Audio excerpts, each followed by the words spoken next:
Hi everyone, and welcome to part 2 of our top 50 UFO photographs of all time. Remember, we're only looking at photographs that have been officially studied by experts and have not been debunked as far as we know. The photos are from old newspapers from 2006, 2005-ish, well before AI, so all these photographs are genuine, okay? I'm not going to try to debunk them. It's just my personal observation. Some of them I'm seeing for the very first time, and I'd love to hear your thoughts in the comments below too. As we mentioned before in part 1, the images have not been AI upscaled because we don't want that. We don't want AI's interpretation of what it thinks it might be.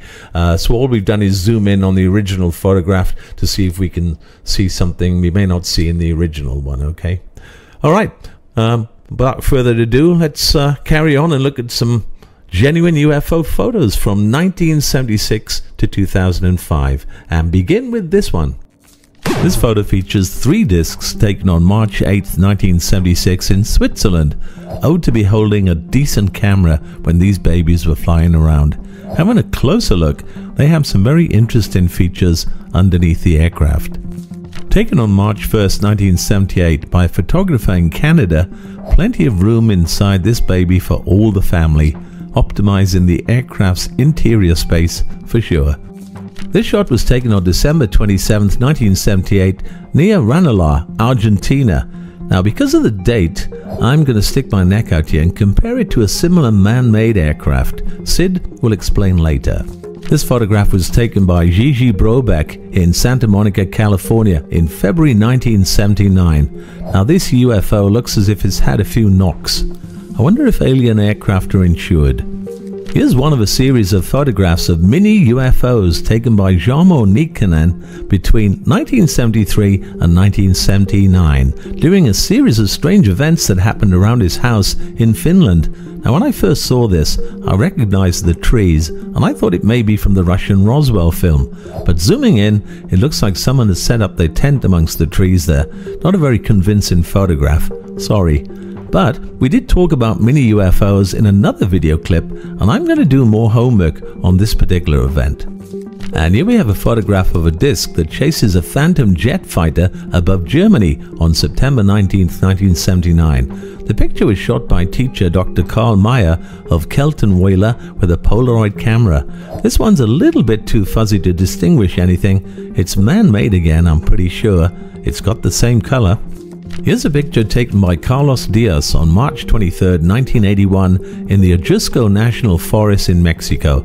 Now Diaz claimed to have been abducted by whatever entities were piloting the aircraft. Again, the Carlos Diaz Ships of the Light video on my channel here springs to mind. You really have to hear the witness account of this incident, it's pretty amazing.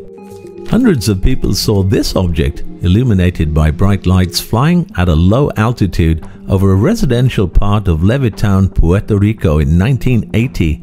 Police officer Jose Cordero took 10 photographs with his Polaroid camera. That would have taken forever to take 10 Polaroids. I'm pretty sure we are looking at the underneath of this craft. It has 2 red bubbles that look a lot like orbs. We love orbs on this channel. Hannah McRoberts took this picture near Kelsey Bay on the east coast of Vancouver Island on October the 8th, 1981, after seeing a strange cloud over a nearby mountain. It was only when the picture was developed that the disc became apparent. What a classic. This is the famous Hannah McRoberts photo that had everyone talking back in the day. Everyone tried to debunk this, but nah. Nice one, Hannah. You legend. Here's an interesting one for you. An American strike aircraft appears to duel with an object on May 9, 1988 over Puerto Rico. Lots of stuff going on in this one. The white spot underneath the craft is the reflection of the dome, the underbelly of the aircraft. A closer look at the actual craft. The jet is probably not chasing it if the person on the ground had time to take 2 photographs. Escorting it perhaps. This photograph was taken over Vidnoye, Russia on May the 4th, 1989. Again we have the bulky model which looks a bit like the Jupiter 2 from Lost in Space. I see 3 other objects in this picture. Here's a close-up of the craft.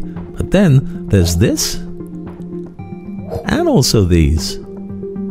Quite an interesting photograph, this one. Here's an unattributed picture taken on March 10th, 1989 in Rio de Janeiro, Brazil. We've seen this shape before. Sid has a few observations later on this one.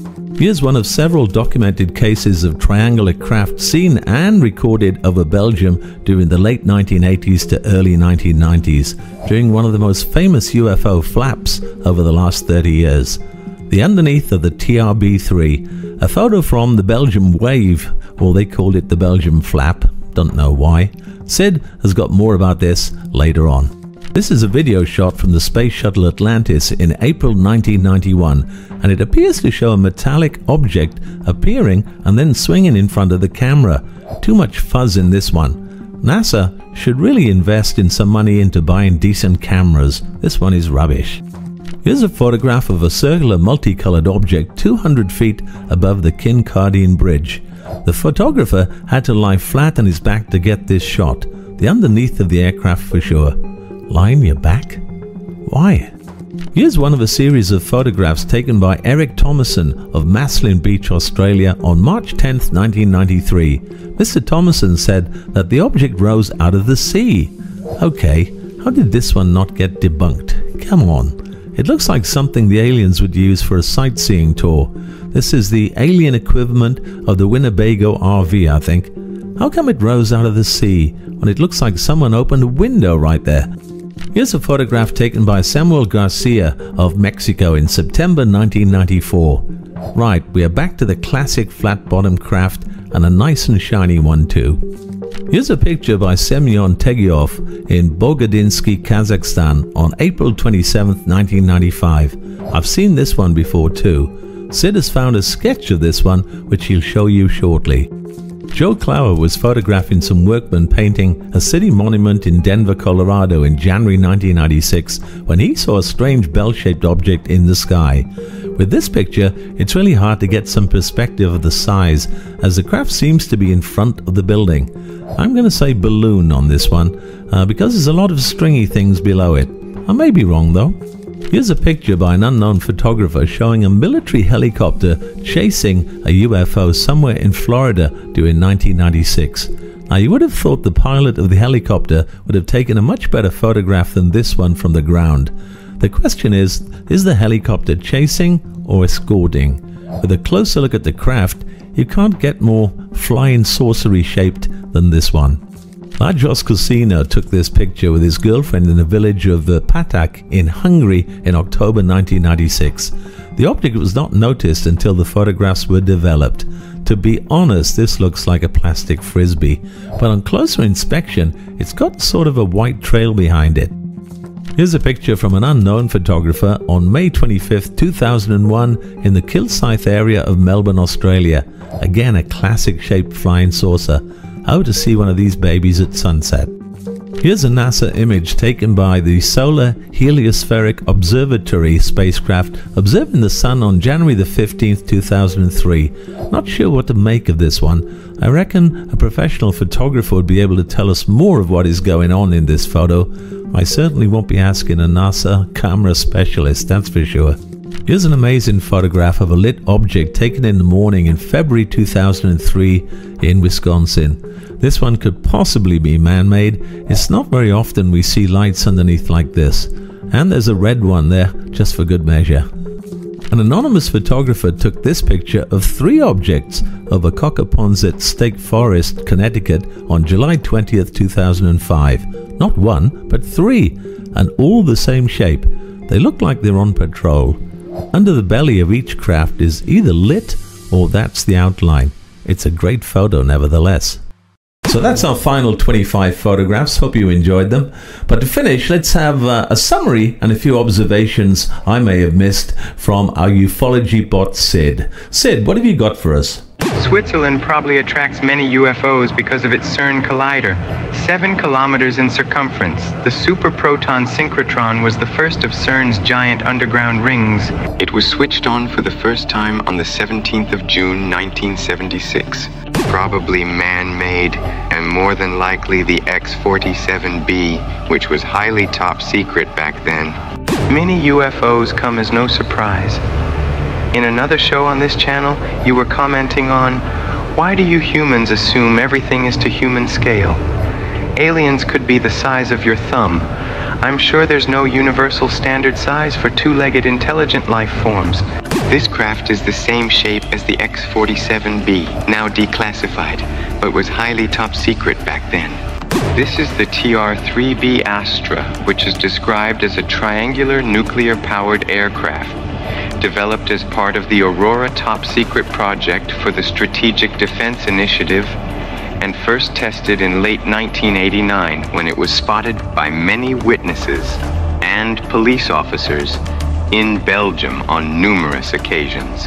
The Astra is a noiseless aircraft capable of achieving both radar and optical invisibility. It has a magnetic field disruptor which neutralizes the effect of gravity, but of course, it does not officially exist. I must say, this craft looks a lot like the craft that was retrieved in 1946.